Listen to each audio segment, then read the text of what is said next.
ஆதாம் ஏவாளும் பழத்தை சாப்பிட்டதுனால அங்க பாவம் பிரவேசித்தது.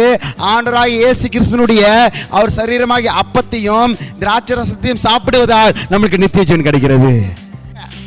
ஆதாம் நிமித்தமாக எல்லாருக்குள்ளாக மரணமும் சாபமும் பிரவேசித்த போது இயேசு கிறிஸ்து மூலமாக கல்வார் சிலுவையில் அவர் நமக்காக பரிகாரியானார். இன்னைக்கு நீங்களும் நானும் செய்த பாவத்தும் நானும் செய்த சாபம், ஆமென், அவமானங்கள், நிந்தைகள், நிர்வாணங்கள், நம்மளுடைய சூழ்நிலைகள் நிர்மாணங்களை போல இருக்கலாம், பாவத்தை போல இருக்கலாம், கர்த்தருக்கு கீழ்ப்படியாமல் போயிருக்கலாம். அதனால தான் ஆண்டவராகிய இயேசு கிறிஸ்து நம்ம நிமித்தமாக, உங்கள் நிமித்தமாக, ஆதாம் சந்ததியில் வந்த உங்கள் நிமித்தமாக, என் நிமித்தமாக கல்வார் சிலுவையிலே கைகள் கால்கள் ஆணி அடிக்கப்பட்டு முள் முடிச்சுடப்பட்டு விழாவில் குத்தப்பட்டு அவர் அடக்க பண்ணப்பட்டு மூன்றாம் நாள் உயிரோடு எழுந்து நம்மளை மீட்டெடுத்திருக்கிறார். ஆதாம் ஏவாளுடைய மானத்தை கர்த்தர் மூடினார்.